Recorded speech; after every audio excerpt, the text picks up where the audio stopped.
বছৰ প্ৰায় কৃতজ্ঞ।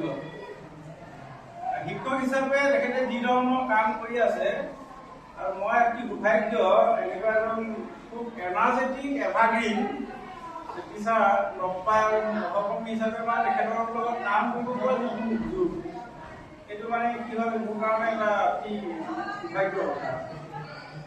এতিয়া এনেকুৱা হৈছে যে কিবা এটা কাম হস্তচাৰ দিলে নিশ্চিন্ত মনে মই থাকিব যে ছাৰে যিকোনো বিনিময়ত যি ধৰণৰ কষ্ট নহ'লাগে কৰি সেইটো সমাধান কৰি দিব। তাৰ কাৰণে তেখেতক সদায় ধন্যবাদ জনাই আহিছোঁ। আৰু ধাৰুৱা আটাইতকৈ বেছি ভাল লাগিছে কি প্ৰতিগৰাকী শিক্ষক শিক্ষয়িত্ৰীয়ে নিজাববীয়াকৈ আজি মই এখেতলোকক যি হয় মই যি কাৰণে দিবলগীয়া হৈছে একোটা ষ্টুডেণ্ট হিচাপে মই দি দিয়া হৈছে। প্ৰতিগৰাকীয়ে নিজাববীয়াকৈ কিবা না কিবা কৰিবলৈ যদি বিচাৰে কোনো ক্ষেত্ৰতে অবজেকশ্যন নাই, একদম বিল বুলি কৈছোঁ। আৰু আপোনালোকে যিটো কাম কৰিলে আমাৰ স্কুলখনৰ ষ্টুডেণ্টৰ বেনিফিট হ'ব লাগে, যি মন যায় আৰু যদি ফাইনেন্সিয়েল ছাপোৰ্ট লাগে য'ৰ পৰা মিলাই মেলি হ'লেও মই কিন্তু ইমান ডাঙৰ এটা বাজেট হ'লে নোৱাৰোঁ, কিন্তু এতিয়া 5,000-10,000 টকা বাজেট এটা মই য'ৰ পৰা হ'লেও মিলাই দিম। কাৰণ এবছৰত 50,000 টকা আহে। 50,000 টকা যদি এই মানে আমাৰ যিকেইটা আমাৰ ৰেডিমেড মেটেৰিয়েলছ লাগে সেইকেইটা বাদ দি যদি 40,000 যদি অন ষ্টুডেণ্ট বেনিফিটৰ কাৰণে ব্যৱহাৰ কৰা হয় তেতিয়াহ'লে শিক্ষকতা কৰা সাৰ্থক হ'ব। এতিয়া ভাস্কৰ ছাৰ এই ক্ষেত্ৰত মই কৈছোঁ তেখেতক বহুত ব্যয় কৰি থাকে, আমি তেখেতক দিব লাগে, মই দিব লাগে এইখিনি ব্যৱস্থা কৰিম। মোৰ আটাইতকৈ ভাল লাগিছে নীৰৱে কৈছে যদি বেয়া পোৱা নাই, কাৰণ ভাল কাম নীৰৱে হয় আপুনিয়ে ক'লে। ইয়াৰ জৰিয়তে আমাৰ ছাত্ৰ ছাত্ৰীসকলে সৃষ্টিমূলক যিটো প্ৰতিভা সেই প্ৰতিভাটো বিকাশ হৈছে আৰু অনন্ত কাললৈ ছাৰে এইটো কৰি যাব বুলি আশা ৰাখিছোঁ। মই আলোচনীখন কি আছে মই নিজেও ছাছপেণ্ড হৈ আছোঁ আৰু মানে খুব সন্দেহ কৰি আছোঁ, ছাছপেনশ্যনত আছোঁ। আৰু আপুনি ছাৰে বাৰে বাৰে মোক কৈছে আজি ছাৰ আপুনি কাম এটা কৰি দিব। মই ভবা নাছিলোঁ যে ইমান এটা ডাঙৰ কাম, আচলতে এটা শ্ৰেণী আৰু ইমান গোপনে কিতাপ এখন পঢ়া কামটো মানে বৰ ডাঙৰ এটা কাম।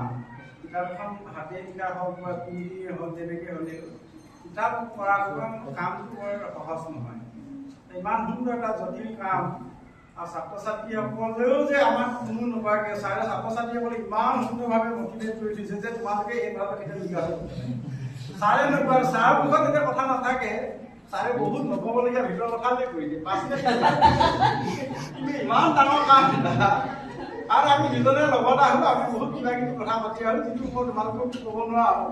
মানে ছাৰে ইমান মানে অপেন কথা কোৱা মানুহটো ইমান ডাঙৰ কাম এটা ইমান গোপনে কৰিলে। আনহাতে নেকি ল'ৰা ছোৱালীখিনিকো এই কথাটো নক'বৰ কাৰণে ছাৰে যিটো পুথি দিলে, কিন্তু ছাৰ কাৰণে পুৰা দিলছে বিশ্বাস।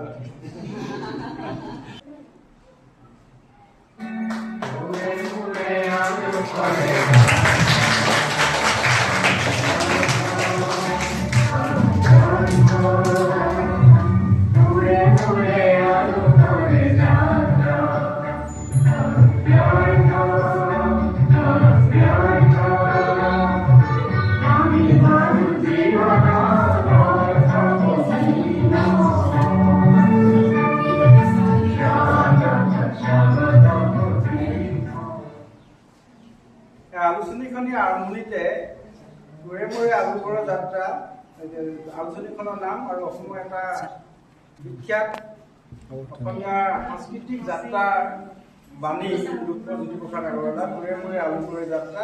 আমাৰ ছাত্ৰ ছাত্ৰীসকলে আলুকেৰে মানে পোহৰ গতি আগবাঢ়িছে জ্ঞানৰ যোগেৰে। প্ৰথম বৰ্ষ প্ৰথম সংখ্যা 2025 বৰ্ষ সম্পাদিকা বেগম বেটুপাত অলংকৰণ কৰিছে সন্ধ্যা মুৰা মুখ্য উপদেষ্টা ভাস্কৰ বৰা। আৰু শ্ৰদ্ধাঞ্জলি আমাৰ অসমৰ সকলোৱে ইয়াৰ আমঠু জুবিন গাৰ্গৰ শ্ৰদ্ধাঞ্জলি জনাই আৰম্ভণিতে এখন সুন্দৰভাৱে চাকি দিয়া হৈছে। অধ্যক্ষ কাৰ্যালয় ছাৰক মই ধন্যবাদ জনাইছোঁ কামখিনি কৰি দিয়াৰ বাবে। আপোনাৰ ভুল হোৱা নাই, মই আপোনাক ধন্যবাদ জনাইছোঁ। আলোচনীখনত সুন্দৰভাৱে সজাই তুলিছে অসমীয়া সাহিত্যত মাধৱ কন্দলীৰ স্থান জ্ঞাত। অসমীয়া দ্বিতীয় যে যুগনায়ক শ্ৰীমন্ত শংকৰদেৱ আজফিনা বেগম, নেপালী ভাষী গোৰ্খাসকল সঞ্জনা মাঝি, পৰম পূজা সন্ধ্যা বুঢ়া, বৰগীতৰ বৈশিষ্ট্য ৰাজপাল, অসমৰ সংস্কৃতি জয় দত্ত, অসমৰ চাওতালসকল প্ৰীতি মাঝি, চিৰযুগমীয়া জুবিন গাৰ্গ, কীৰ্তেন ৰায়, সাম্প্ৰতিক বিশ্বত তথ্য প্ৰযুক্তিত জ্ঞানৰ প্ৰাসংগিকতা আতীশ গুপ্তা বিনামূলীয়ে চিৰবিনন্দীয়া তোমাৰ সেউজ পৰিৱেশ বিয়াধৰ স্বাস্থ্য ৰক্ষাত ব্যায়ামৰ ভূমিকা অমৰ উৰাণ মহৎ লোকৰ বাণী প্ৰীতিকা মুৰা পুৰিচ জুনুকা বৰবৰুৱা পৰিৱেশ প্ৰদূষণৰ ভয়াৱহতা অংকিত দে কবিতাৰ সুন্দৰ আৰাধনা আফিনা বেগম সম্ভাৱনাৰ জীৱন সন্ধ্যা মুৰা প্ৰেম বিশ্বাস শান্তি পৃথিৱী পৰিস্মিতা মুৰা মোবাইল অমূল্য সম্পদ বিয়াধৰ সুখী হোৱা সাধনত আলোক সজ্জা পোহৰৰ আলোকৰে যাত্ৰাৰ কাৰণে